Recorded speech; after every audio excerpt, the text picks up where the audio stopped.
Сәлеметсіздер ме? Мен Сафуан Шаймерденов атындағы қалалық классикалық гимназияның бастауыш сынып мұғалім болым. Абуева Райса Тұрлыбекқызы. Бүгінгі күні сіздердің назарларыңызға жалпылау жәрмеңкесі жайында жалпылауға байланысты ақпараттармен бөліскім келеді. Жалпы педагогикалық тәжірибені жалпылау түрлері екі түрге бөлінеді. Әдістемелік құралдарды әзірлеу, әдістемелік тақырып төңірегінде педагогикалық тәжірибені жинақтау болып табылады. Әдістемелік құралдарды әзірлеуге белгілі талаптар қойылады. Бұл талаптар бізде нормативтік құжаттарға сәйкес әзірленеді. Білім туралы Қазақстан Республикасының 2011 жылғы 24 қазандағы нөмір 487 және де 2020-2025 жылдарға арналған мемлекеттік бағдарламасына сәйкес және де Қазақстан Республикасының Білім және ғылым министрінің 2007 жылы 29 қарашадағы 583 бұйрығымен бекітілген оқу әдістемелік жұмысты ұйымдастыру және жүзеге асыру қағидаларына сәйкес өзгертулер бар. Қазақстан Республикасының Білім және ғылым министрінің 2007 жылы 21 желтоқсандағы 644 бұйрығымен бекітілген әдістемелік кеңес қызметін және оның сайлау тәртібін үлгілік оқу ережелері құрастырылды. Және де 2008 жылы 16 шілдеде нөмір 272 бұйрықпен бекітілген мектепке дейінгі тәрбие мен оқыту, бастауыш, негізгі орта, жалпы орта және қосымша білім беру ұйымдарында педагогикалық кеңес қызметінің үлгілік қағидалары және оны сайлау тәртібінде өзгерістер мен толықтырулар енгізілді. Білім мен ғылым саласындағы азаматтық қызметшілер аттестаттаудан өткізу қағидалары шарттарына сәйкес орта білім беретін орындарында оқу бағдарламаларын техникалық және кәсіптік орта білімнен кейінгі білім беру бағдарламаларын іске асыратын білім беру ұйымдарында жұмыс істейтін педагог қызметкерлер және де оларға теңестірілген тұлғаларды аттестаттау өткізу қағидалары шарттарына бекіту туралы 2016 жылғы 27 қаңтардағы нөмір 80 бұйрығында да өзгертулер болды. Жалпы педагогикалық тәжірибені жалпылау жұмысының мақсаты білім беру жүйесінің сапасын жетілдіру және арттыру, педагогикалық тәжірибені тарату арқылы педагогикалық практиканы дамытуға ықпал ететін педагогтердің кәсіби шеберлігін арттыру. Осы мақсаттарға сәйкес келесі міндеттер: педагогтардың кәсіби құзыреттілігін арттыру, педагогтарды ғылыми әдістемелік тәжірибелік эксперименттік және ғылыми зерттеу қызметіне ынталандыру үшін жағдай жасау. Келесі міндет: осы талаптар педагогикалық және басшы қызметкерлердің тәжірибесін жинақтау бойынша әдістемелік материалды дайындау кезінде басшылық болып табылады. Жалпы әдістемелік құралдарды әзірлеу нысандары немесе формалар деп айтуға болады. Авторлық модификацияланған бағдарламалар. Бұл жерде ең күрделі бөлімдер бойынша әдістемелік ұсыныстар мектеп бағдарламасына сай. Келесі өзекті мәселелер бойынша әдістемелік құралдар. Келесі сабақтар мен сыныптан тыс іс-шаралардың әдістемелік әзірлемелері, сабақтар немесе іс-шаралар жүйесі. Келесі оқу әдістемелік кешенінің электронды материалдары. Өздеріңіз көріп отырғандай, бірнеше жаңағы әдістемелік құралдарды әзірлеу нысаны немесе формасы көрсетілген. Әрине, бұл бағдарламаларды әзірлеу педагог үшін көп жылғы жаңағы еңбек жұмысының нәтижесі көрсетіледі. Бірнеше жыл бойы әр педагог өзінің жаңағы жұмысының нәтижесін көрсету үшін, оқушымен бірге іс-әрекеттегі байланысын көрсету үшін осы әдістемелік құралда көрсете алады. Және де өзара әріптестермен бөлісе алады. Жалпы бұндай әдістемелік құралдарды әзірлеуге бір педагог қатыса алады, немесе бірнеше педагог қатыса алады. бір оқу орнына басшылар қатыса алады, және де оқу орындарындағы жаңағы әдіскерлер, мектепке дейінгі орта білім берудегі әдіскерлер қатыса алады. Бұл жерде педагогтар өздерінің әдістемелік құралдарын әзірлеуде ең басты практикалық жаңағы маңыздылығына назар аудару тиіс. Жұмыстарды саралап қараған кезде көбінесе неге назар аударылады? Бұл жерде жұмыстың өзектілігі.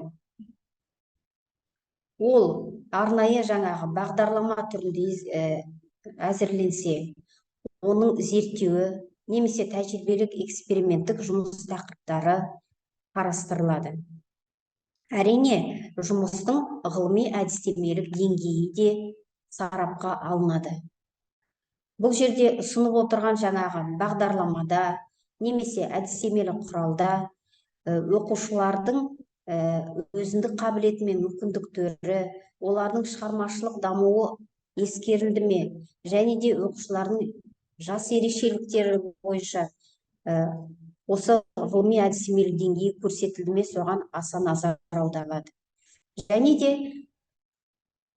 берілген жаңағы әдістемелік құралда оқушылардың жаңағы ауызша, жазбаша тілін дамыту, басқа да жаңағы логикалық ойлау, жалпы оқушылардың жаңағы осы әдістемелік құрал бойынша көзделген жаңағы мақсатқа сай байланысты тапсырмалар қарастырылды ма, осыған аса назар аударуымыз керек. Келесі бөлігі жұмыстың жаңашылдық дәрежесі осы білім беру жүйесінде. Ол қала деңгейінде болсын, немесе ол аудан деңгейінде болсын, ол республика деңгейінде болсын. Осы жаңағы бағдарламада бүгінгі жаңағы кездегі білім саласындағы өзгерістер ескеріліп, жұмыстың жаңашылдығы қай жерде көрсетілді, сараланды ма, оқушылардың сындарлы ойлау қабілеттерін жетілдіру жұмыстары көрсетілді ме, осыған аса назар аударылады. Келесі, сараптамалық бағалау және әдістемелік өнімді шығару үшін келесі құжаттарды ұсынуымыз қажет. Автордың өтініші, мұғалім туралы ақпарат, электронды түрдегі әдістемелік өнім, ішкі және сыртқы рецензия, санаты авторға қарап. Сыртқы рецензия бізде жоғары оқу орны немесе аға оқытушылардан болу тиіс. Және де әдістемелік жұмыстың қысқаша аңдатпасы болуы тиіс. Жекелеп айтып өтетін болсам, жалпы осы бағдарлама болсын, әдістемелік құрал болсын, жоспарлап жаңағы өз тәжірибелеріңізден жинақтаған кезде мына құжаттарды бірге даярлап, оны өткізуіміз керек. Ең бастапқы осы жұмысты бастамас бұрын өздеріңіздің белгілікті жаңағы білім ошағында директор жанында отырыста, немесе педкеңесте, немесе әдістемелік кеңесте, немесе әдістемелік отырыста осы өзіңіздің бастағалы отырған әдістемелік құралыңыздың жайлы ортаға салып бөлісуіңіз керексіз. Бұл жұмыстың мақсаты неде? Қаншалықты ол жүзеге асады? Қалай жүзеге асады?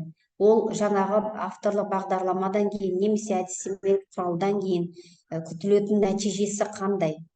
Білім беру сапасына өзгешілігі бола ма? Өзгерісі бола ма?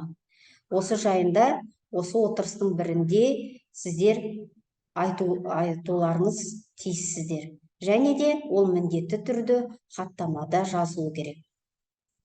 Өзіңіздің беретін білім ошағыңызда осы әдістемелік құралды енгізу үшін кемінде 2 жылдай уақыт керек. Осы 2 жыл ішінде қаншалықты өзгеріс болды? Авторлық бағдарламаны жаңағы өндіруге шығарар алдында пайызбен көрсету үшін. Одан кейін өзіңіздің белгілікті әдістемелік бірлестік отырысында да осы авторлық бағдарлама жайында қарастырылуы тиіс. Қаншалықты ол пайдалы, маңызы, ғылыми жаңашылдығы жаңағы қаншалықты екенін сіз айтып өтуі тиіссіз.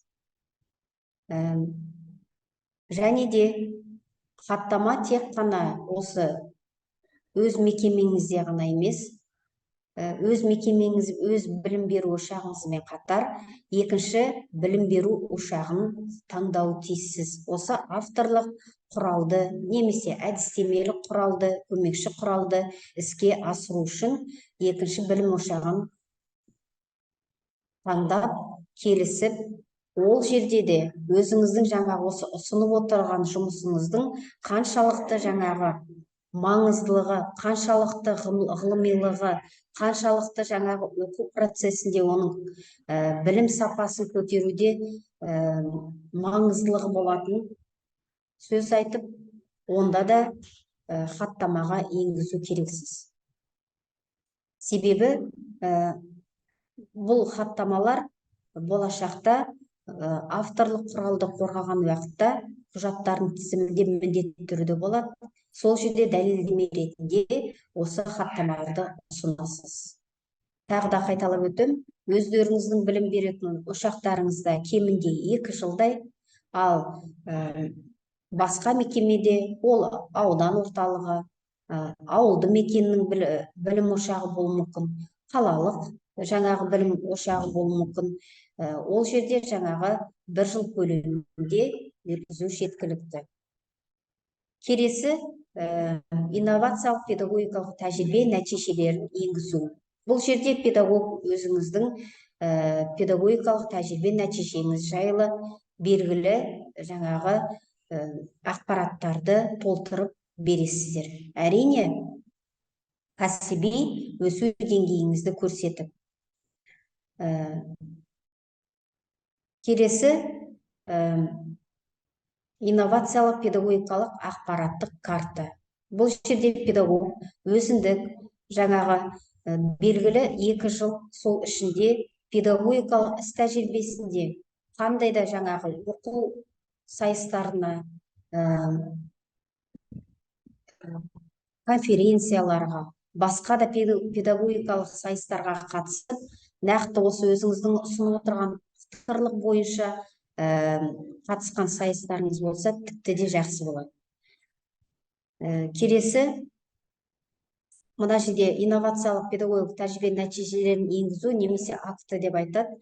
Бұл жаңағы өзіңіздің өз білім ошағыңызда 2 жыл кемінде жаңағы тәжірибе нәтижелерін енгізу бойынша құрасыздар.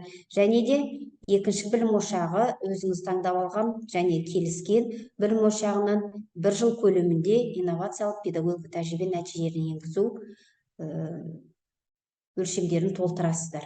Бұл жерде әрине жұмыстың жаңағы тақырыбы, мақсаты, қалай жүзеге асады, және де ең соңында міндетті түрде осы 2 жыл көлемінде болсын, 1 жыл көлемінде болсын, қаншалықты оқу білім сапасына әсер етті, қаншалықты ол өсті, соны мониторинг түрінде көрсетуге міндеттіміз.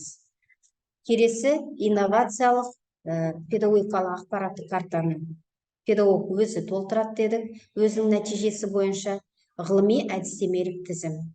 Бұл жерде осы авторлық бағдарлама болсын, әдістемелік құрал болсын, сонымен қатар басқа да жаңағы басылымдарда шыққан сабақтарыңыз, жаңағы оқу құралдарыңыз шығып жатса, соны осы ғылыми әдістемелік тізімге неше беттік жаңағы қанша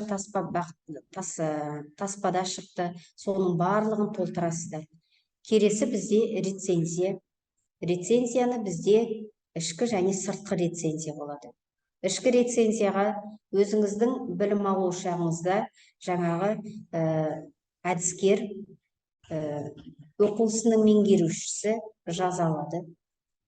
Және де сыртқы рецензияда бұл міндетті түрде жоғары оқу орнынан ғылыми атағы бар өзіңіздің жазып жатқан бағытыңыз бойынша ғылыми атағы бар әріптес жазу керек. Және де сыртқы рецензияда міндетті түрде басқа жаңағы аймақтан, яғни басқа облыстан бір рецензия міндетті түрде болу керек. Яғни сіздер ол кісілерге жаңағы өзіңіздің жұмысыңызды жібересіз, ол кісілер жаңағы осы жұмысты қарап, белгілі жаңағы өлшемдер бойынша қарап, сізге кері байланыс жасап, рецензия жазып береді. Және де әрине құжаттар. Құжаттар бұл белгілі жаңағы осы тізім беріледі, сол тізім бойынша құжаттарды ыңғайлап даярлап саласыздар. Келесі сіздердің назарларыңызға өзімнің жаңағы зерттеушілік оқыту және дамытуды негізге ала отырып, кіші жастағы зерттеушілер тақырыбындағы авторлық бағдарламаны жайлы шолып өткім келеді. Жалпы қалалық классикалық гимназияда вариативті сағат есебінен зерттеу негіздері пәні 2012 жылдан бері жүйелі жүргізіліп жатыр. Бастауыш сынып оқушыларымен жүргізетін жаңағы факультатив жоспарын құрастырдым. Тақырыбы кіші жастағы зерттеушілер. Бұл жердегі жұмыстың мақсаты оқушылардың шығармашылық қабілетіне жол ашып, тұлға дарындығын қалыптастыру, ғылыми ізденудің әдістерін оқыту, оқушының өз қабілетін жүйелі жұмыс істеуге, жұмсауға, танымдық көзқарастарын қалыптастыруға, ой қорытып, белгілі шешім қабылдауға үйренуге жол ашу және дамыту, келесі өзінің зерттеу, бақылау, эксперимент жүргізе білу, ақпарат жинау, талдау, жинақтап қорыту сияқты қабілеттерін тәрбиелеу. Осы мақсаттарға сәйкес міндеттері де бар. Еңбекқорлыққа, ізденіске, өз ойларын қорытып айта білуге тәрбиелеу. Тәрбиелеуде олардың жан-жақты дамуына, еңбекке, шығармашылық тұрғыдан қарауға баулу, өмірлік және азаматтық көзқарасын қалыптастыруға, жоғары адамгершілік қасиеттері мен рухани мәдениетін дамытуға белсенді түрде көмектесу. Әрине, бұл жұмыстың өзіндік талаптары бар және де күтілетін нәтижесі бар. Күтілетін нәтижелері оқушылардың пәнге деген қызығушылығының ынтасының артуы, жасампаз және өнерпаз тұлғаның қалыптасуы, тілдік қорының кеңеюі, еңбекті бағалай білетін тұлғаның қалыптасуы болып табылады. Жалпы зерттеу негіздері сабағында мені бұл жұмысты жазуға не түрткі болды, содан бастағым керек. Кез келген жұмысты бастарда алдын ала мақсат қояды. Кез келген педагог және де неліктен оны жасаймын, қандай мақсатпен жасаймын, қандай міндеттерді алдыма аламын, және де жаңағы айтылып өтіргенде қандай күтілетін нәтижесі болады деп. Енді өзімнің осы жұмысты алу мақсатым осы гимназияға келгенде жаңа өздеріңіз көрдіңіздер, 2012 жылдан бастап вариативті компонент ретінде жүріп жатыр. Басында осы зерттеу жұмысына жазуды қалай бастау керектігін көп қиындықтар туындады. Әрине, мектепке келген кезде бәріміздің де тәлімгер ұстаздарымыз болады. Өзімнің тәлімгер ұстазым жайлы айтқым келеді. Қазір зейнеткер ұстаз Өмірбекова Ғалия Әскерқызы осы зерттеу негіздері, зерттеуді жазуға баулаған осы ұстазға үлкен алғыс айтқым келеді. Ең бірінші осы жұмысты бастарда неге мен бұл жұмысты бастаймын деп үлкен сұрақ қойдым. Және де алдыма не мақсат қоямын деп. Зерттеу негіздері пәнінде оқушылармен көптеген жұмыстар атқарылып, сол жұмысты бірнеше жыл бойы жинап, саралап, сабақ жоспарларын, оқушылармен жаңа қатысқан сайыстарды саралап, жұмыс қорытындыларын саралап, осындай жаңағы авторлық бағдарлама жазуға маған түрткі болды. Бұл жерде оқушылар функционалды сауаттылықтар дамып, бір-біріне жаңағы жаңалық аша білді, бір-бірін үйрете білді. Әрине, және де сөздік қорлар дамып, шығармашылық қабілеттері арта түсті. Және де бұл жерде бұл жұмыс жұмыс жасағанда мұғалім, оқушы, ата-ана үштігі жалғасын тапты және жақсы орнықты. Себебі ата-анамен бірге біз жұмыс жасамасақ, жаңағы бірге оқушылардың біз білім сапасында, тәрбиесінде жоғары деңгейде көре алмаймыз. Өзімнің осы жұмыс жасау барысында ата-аналармен тығыз қарым-қатынаста байланыста болдым. Жалпы осы жұмысты жазып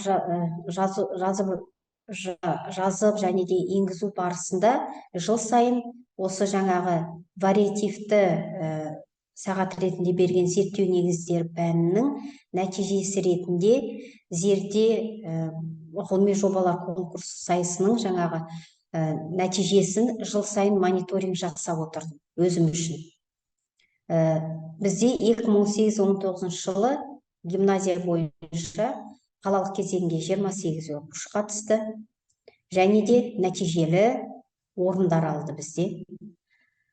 Бірінші орын 2, екінші орын 6, үшінші орын 5 оқушы. Келесі облыстық кезеңге 8 оқушы қатысты бізде. Бірінші орын 1, екінші орын 2, үшінші орын 3. Және де республикалыққа бізде 1 оқушы бар, бірінші орын жаңағы 2 оқушы алды бізде.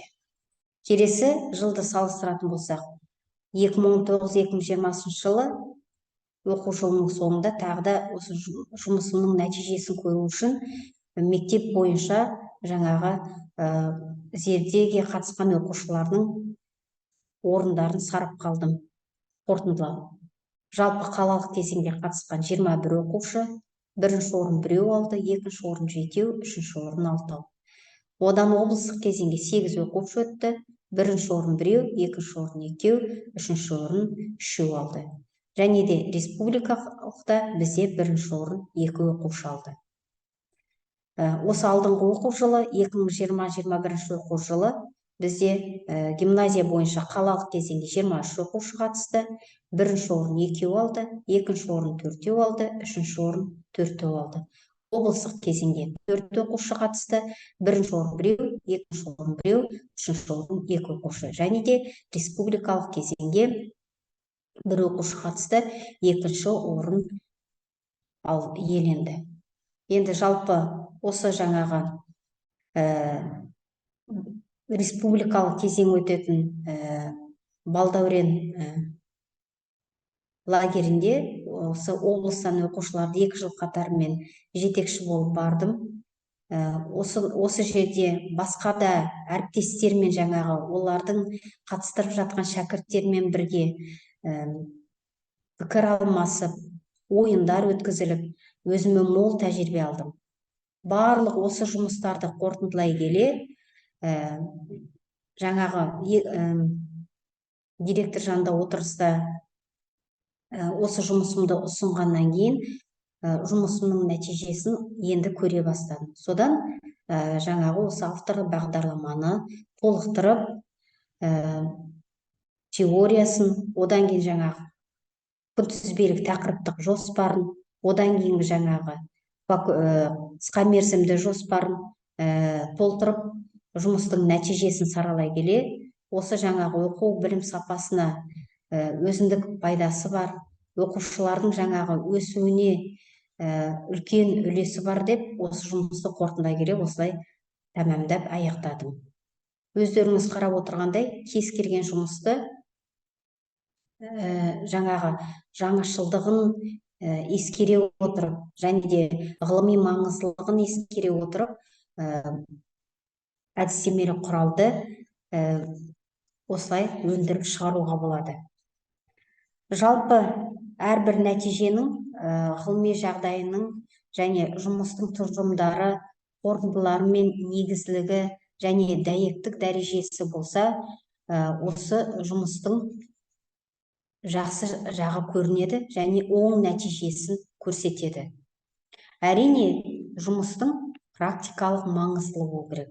Ұсынып отырған жұмыс бізде қысқа мерзімді жоспар болсын, сыныптан тыс іс-шара болсын, авторлық бағдарлама болсын, факультатив курсы болсын, оқушыда сөйлеу және жазу мәдениет, есептеу мәдениетін, баланы ойлауға бағыттау болсын, әртүрлі тағы да басқа шығармашылықтар жүйесі топтастырылса, бұл жерде жұмыстың практикалық маңыздылығы жақсы орын табады. Осыған аса назар аударуымыз керек. Және де жаңағы мен сіздерге өз дәлелдеп көрсетіп кеткендей, осы ұсынып отырған жұмыстың аралық және қорытынды нәтижелерін ұсынумен формалар мен тәсілдері орын алу тиіс. Ол диаграмма түрінде, ол жаңағы мониторинг түрінде, білім сапасы болсын, осы ұсынып отырған жұмыстың қорытынды нәтижесі міндетті түрде болу керек. Яғни оны басқа әріптестер де жаңағы қолдана алу үшін. Әрине, осы жұмысты жинап өздеріңіз қарап отырғандай, бұл жаңағы 1-2 апталық немесе 1-2 айлық жұмыс емес, бұл бірнеше жылдық сіздердің педагогикалық жаңағы жұмысыңыздың нәтижесі болып табылады. Сол жұмысты дұрыс саралап, осы тізбекпен жақсылап даярласақ, жұмыстың жаңағы маңыздылығы, оның қажеттілігі, әріптестерге жаңағы пайдасы өте маңызды болады. Және де әрине кез келген жаңағы жұмыстың болсын рәсімдеу талаптары болады. Жұмысты әбден жинақтағаннан кейін сол рәсімдеу талаптарына сәйкес жаңағы белгілеген бір ескертулер болса, сол ескертулерді, кемшіліктерді жойып ұсынуға болады. Және де жұмыстың жаңағы пайдалану бойынша қорытынды мен ұсыныстарды ескере отырып, жұмысты баспадан шығаруға болады. Және де осы жерде айтып өткім келеді, жалпы авторлық бағдарлама болсын, әдістемелік құрал болсын, әдістемелік өнім болсын, факультативтік курс немесе сыныптан тыс іс-шара болсын, оны жергілікті осы баспаларда өзіміздің облыс орталығымызда шығарғанымыз дұрыс болады. Себебі өзіміздің әріптестеріміз сол жерден алып, біздің іс тәжірибемізбен бірге бөлісіп, пайдалануларына және де еңбектерінде, шығармашылықтарында қолдануына өте жақсы ықпалын тиеді. Жалпы осындай жаңағы әдістемелік құралдарды жұмысты бастау үшін кез келген әріптес өзіне ең бірінші сұрақ қою керек: неліктен мен бұл жұмысты жазамын, одан кейін жаңағы қандай мен алдыма мақсат қоямын, және де қандай міндеттер қоямын, және де әрине міндетті түрде оның күтілетін нәтижесі қандай болады деп осы ретпен жұмыс жасауымыз керек.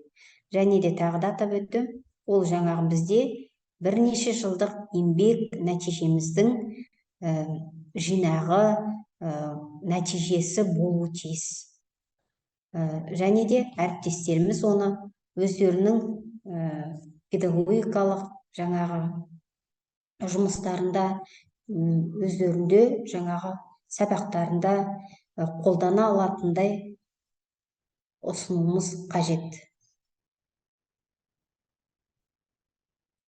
Назарларыңызға рахмет.